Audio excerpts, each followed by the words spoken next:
Adelante, señor Densi.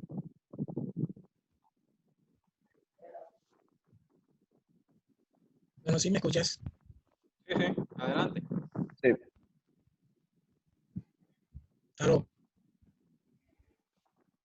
Sí, adelante. ¿Sí se escucha? Adelante, señor.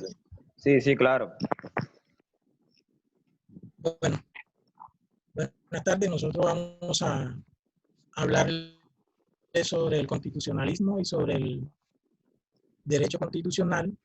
Para esto contamos con nuestro compañero Andrés Cabarca, Dylan Tapia y mi persona de Gregorio Pérez. Entonces voy a comenzar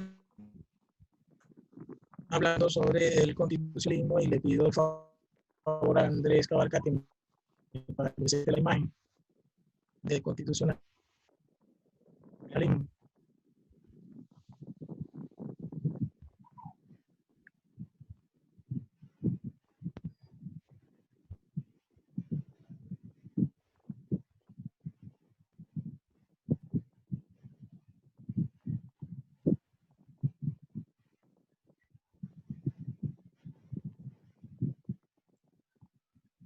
Adelante, señor Densi. Se puso la pantalla en negro.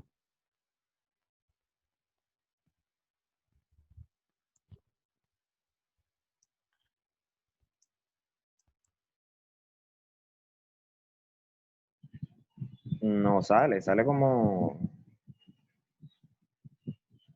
¿Van a hacer la grabación otra vez o van a seguir así? Que gozaban de poderes que gozaban casi de poderes ilimitados. Gozaban de poderes casi ilimitados, en donde había clases sociales que no gozaban con derechos. Esto fue ocasionando un descontento social, un inconformismo, y en la que ya en Inglaterra, en el siglo XVIII, el Parlamento y el rey ya se presentaban choques, por lo que el Parlamento quería quitarle poder al rey. Sin embargo, el rey salvaguardaba su posición. No obstante, el Parlamento logró proclamar alguna serie de derechos que le quitaban poderes al rey. Ya en el Renacimiento se fueron autores como Locke y Rousseau, publicaron obras donde colocaban la razón por encima de los mandatos divinos, y es donde comenzaron a entender las ideas de igualdad y libertad como derecho del hombre. Donde con la Revolución Francesa y la de Estados Unidos se proclamaron la Declaración de los Derechos del Hombre, incorporándola en los textos legales. Y es donde surge el constitucionalismo y el Estado que surge a partir del mismo, que tiene como finalidad o como base la limitación del poder del Estado y el aumento de las libertades individuales, convirtiendo a los súbditos en ciudadanos. El constitucionalismo liberal se caracteriza por la declaración de la libertad y la igualdad ante la ley como derechos consustanciales del ser humano. Sin embargo, este concepto de igualdad no se demoró mucho en darse, sino que se dio ya después por allá en el siglo XIX, cuando se introdujeron las libertades civiles, como la libertad de expresión, el derecho al sufragio universal y la libertad religiosa. Para garantizar esta libertad, el poder estatal se somete a la ley, transformándose la fuerza y la coacción en una facultad reguladora por normas jurídicas.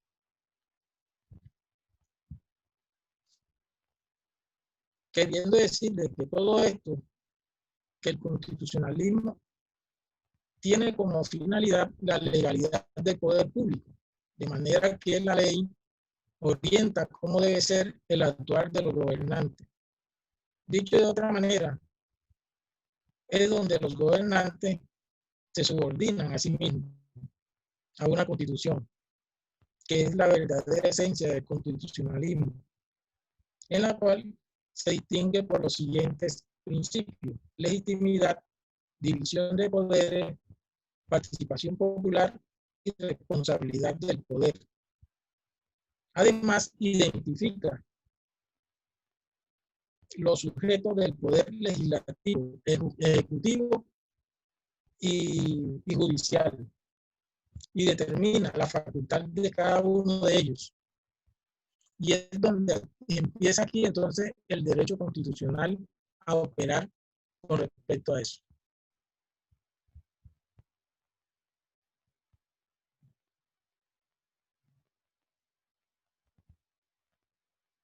Continúa el compañero que va a hablar sobre el derecho constitucional. Bueno, mi nombre es Dylan Tapias y yo les vengo a hablar sobre el derecho constitucional. Bueno, el derecho constitucional es esencialmente técnica de conciliación de la autoridad y libertad en el marco del Estado. Es decir, la técnica de autoridad que admite en el constitucionalismo moderno la necesidad de incorporar en el texto de las constituciones los derechos tanto individuales como colectivos y las libertades públicas y sus correspondientes garantías. Más allá de esto, el derecho constitucional tiene tres dimensionalidades que son el ámbito fáctico, el ámbito axiológico y la dimensión normativa. El ámbito fáctico es lo que se basa en la existencia de una coherencia entre la idea y la realidad, es decir, los hechos observables a través de los sentidos. En la dimensión normativa es el fenómeno jurídico que se caracteriza por establecer las conductas sociales que los individuos deben asumir dentro de la vida en comunidad.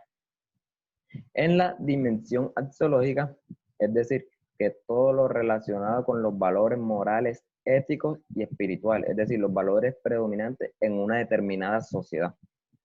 Más allá de esto, el derecho constitucional es esencialmente técnica de conciliación de la autoridad y la libertad en el marco del Estado. Esta técnica, autoridad y libertad hacen referencia a la toma de la constitución política como un pacto social, es decir, que haya un acuerdo entre los hombres el cual resuelven para el bien como una renuncia a toda parte de libertad conformando el Estado.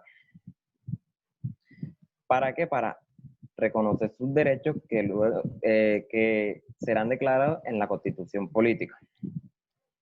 Esta técnica de conciliación también aborda el constitucionalismo. El constitucionalismo es un concepto político definido como un complejo de ideas y pautas de comportamiento que establecen el principio de la autoridad del gobierno y que deriva y está limitada por la parte principal de una ley suprema. A continuación, los dejo con mi compañero Andrés Cabarca.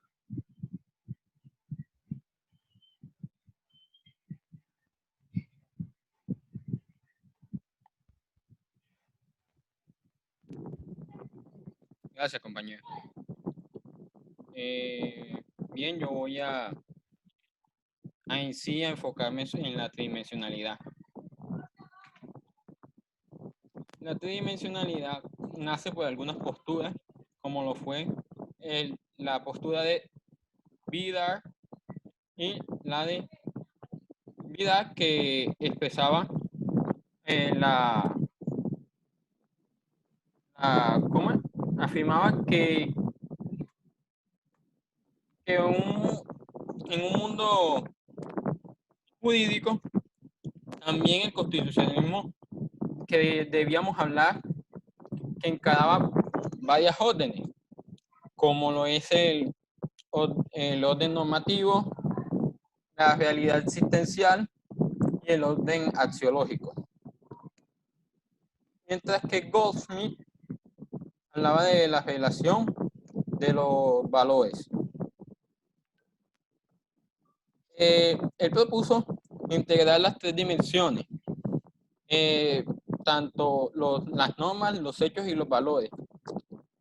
Y esta idea tuvo por objeto hacer del derecho un conjunto de normas. Entonces, el derecho tiene tres dimensiones, como ya el compañero Dylan había comentado. Está la dimensión fáctica, la normativa y la dimensión axiológica.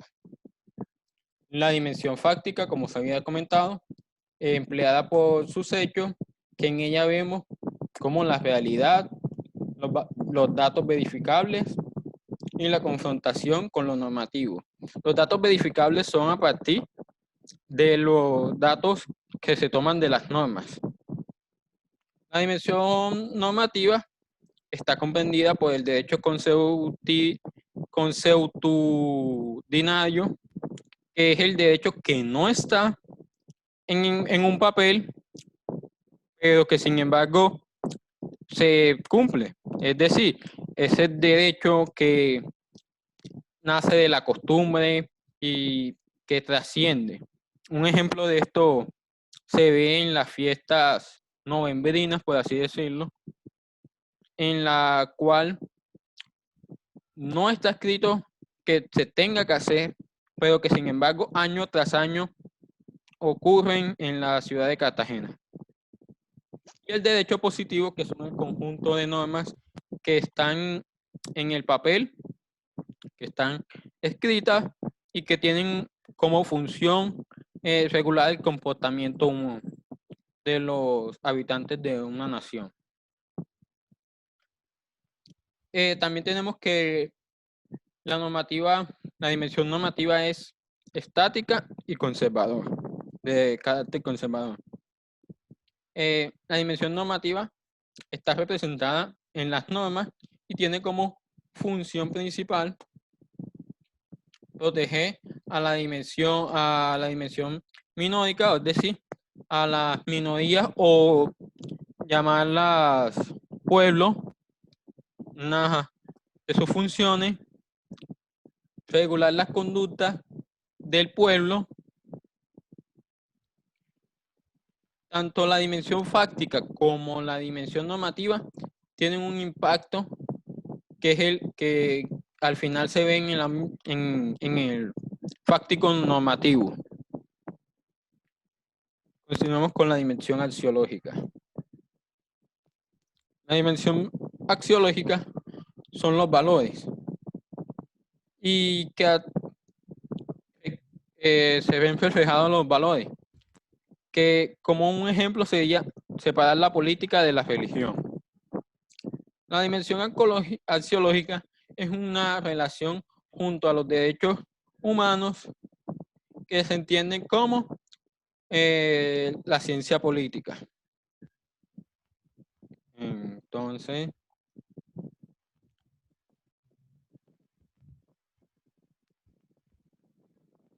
Pero compañero, yo creo que damos por finalizado esta conversación sobre... Señor Densi, espera un momentico que yo pausé la charla. Ay, espera un momentico.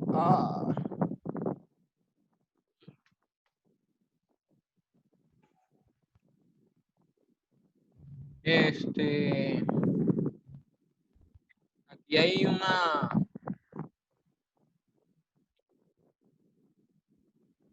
otra diapositiva del Constitución. Esto no fue lo que Dylan expuso. No. Esto fue lo que usted expuso, señor Densi. Derecho constitucional, falta la... ¿Ah? ¿Esto quién lo puso? Dylan expuso derecho constitucional. Usted puso entonces de constitucionalismo puse yo. Constitucionalismo puse yo. No, vamos a hablar del encuadramiento. Es lo que falta. Todavía tenemos 10 minutos para continuar con la grabación. Entonces, vamos a hablar del constitucionalismo, el encuadramiento que no es tan extenso.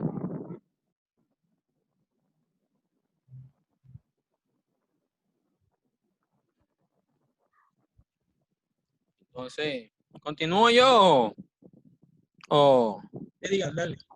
entonces, Continúa, bueno, continúa. entonces déjeme un momentico ahí.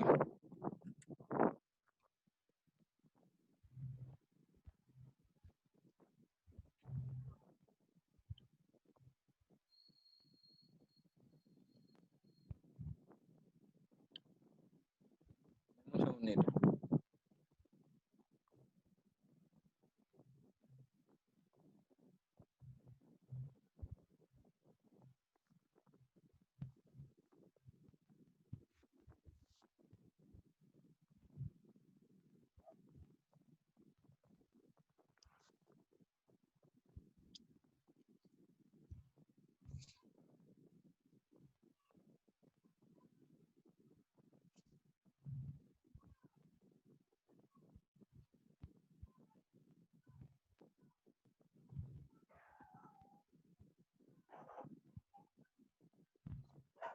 Y la hombre.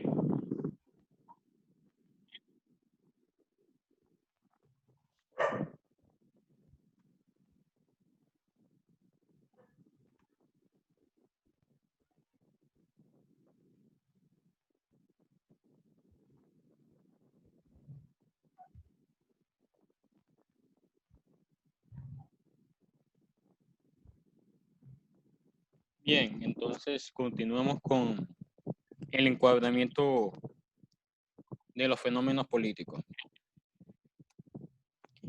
El encuadramiento está conformado por el fenómeno social, fenómeno político, y esto conlleva esencialmente a la actitud de las personas, lo que nos lleva a los impulsos al cambio. Estos impulsos que limitan, opriman o condicionan, explotan. Entonces, otro punto del fenómeno social sería que es fuente del Estado. Es fuente del Estado y que sus relaciones afectan a lo que es el sistema social en el presente y en el futuro. En el presente y futuro afectan lo que afecta a la conducción del gobernado. El gobernado lo vemos del cómo a través de estos fenómenos sociopolíticos afectan el, el andar del gobernador y de los gobernados. Entonces,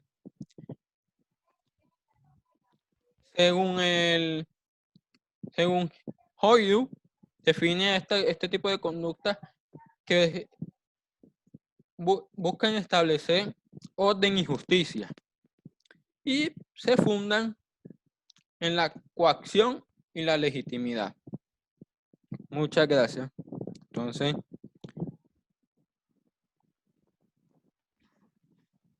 Listo. Dale guardar la grabación.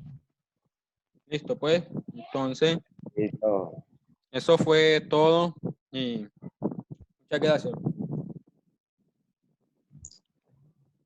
Dale guardar. Dame un segundito. Déjame, dejo de compartir.